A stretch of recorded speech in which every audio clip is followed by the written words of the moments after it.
content officer, you got any other non-sound things? We can do it for about 2 hours and 40. Get the sucker cam going. That summarizes my career. I was able to spit water, and I still can. I've still got it. I think I had a chance to be at a boxing match with you, and you said a lot of hard work before they cut you off, and you're right. I mean, the WWE superstars, the crew, the production, I am so lucky to get to see it day in, day out to build to this point. I got a chance to walk with you during, I forget whose boxing match it was, at Madison Square Garden. One of the first times I think we've ever really met or hung out. And I was walking behind you, and people were screaming your name in like 7 different languages. Legit. WWE has become such a global phenomenon. How do you continue to build it and like not lose anybody's interest? Because obviously these fans, I don't know if they're all from Philly, but like the area. But then like internationally, what WrestleMania is about to do is absurd as well. How do you focus on all that shit?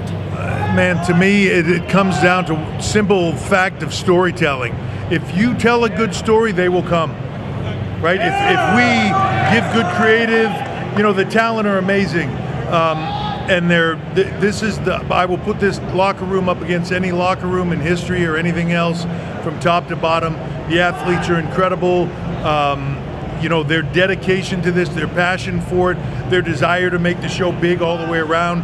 Right, there's a massive team that does it, but at the end of the day, it just comes down to the storytelling and what we can do.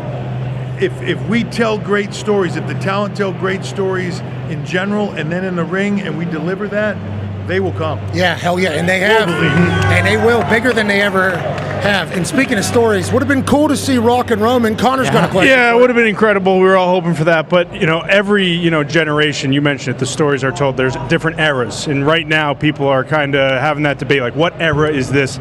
You know, some people say the Triple H era. Some people say the Global era, obviously, the Bloodline era. To you, do you think this era has that staple yet, or do you think there's still more to be told in this time of the WWE?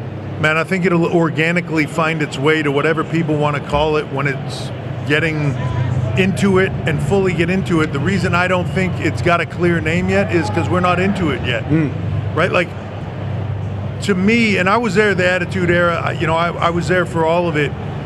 We didn't call it the Attitude Era while it was happening. That sort of came later, but you could feel this groundswell happening.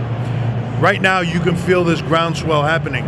I don't feel like we're in the thick of an era. I feel like the next couple of days, this is the launching pad of that era. We're just getting started, dude. Like, we are right now at the beginning of it. It's about to explode, and you haven't seen anything yet. This place is about to be on fire in a way that has never been on fire before. That's awesome. That is awesome to hear. I love to hear the passion. If they heard that, they'd be pumped too. Cole's got a question. Trips, you and I both had the honor to be a part of the Attitude Era. And I've been meaning to ask you this for a long time. What do you think is the difference right now between that era, which was a massive boon for this company, and today's era?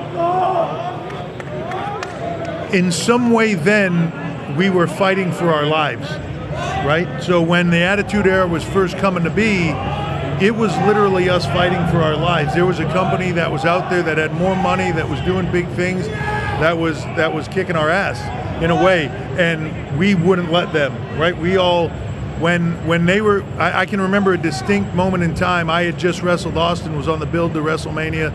We were in Chicago at what was called the Rosemont Horizon at that time. I had just wrestled Austin. The week or 2 weeks before, they had been at the United Center. 6 of the top 10 guys didn't show up for their show at the United Center. Goldberg wrestled the Giant. It went like 38 seconds. Giant came out smoking a cigarette, put it out, right? Like, Goldberg jackhammered him, whatever. Austin and I were in the main event at Rosemont Horizon. We went 45 minutes and gave them a pay-per-view, right? Our storytelling was better, all this stuff. So there's a moment where you feel that build, but we were building up against something. Right now, we're up against ourselves. We're up against the Attitude Era. We're up against the Ruthless Aggression Era, whatever you want to call it. The best of the absolute best of WWE. That's what we're working against. And these talent, they're hungry. They're excited for it. My job now is to not make anybody as successful as it gets, is to not get complacent. You got to keep that fire. You got to keep that passion, because if you don't, it goes away. You've got to approach every day like it's day one and go all out and make it work. And that's just how it works. If we can do that, you ain't seen nothing yet. Hey, you saying that we're in a competition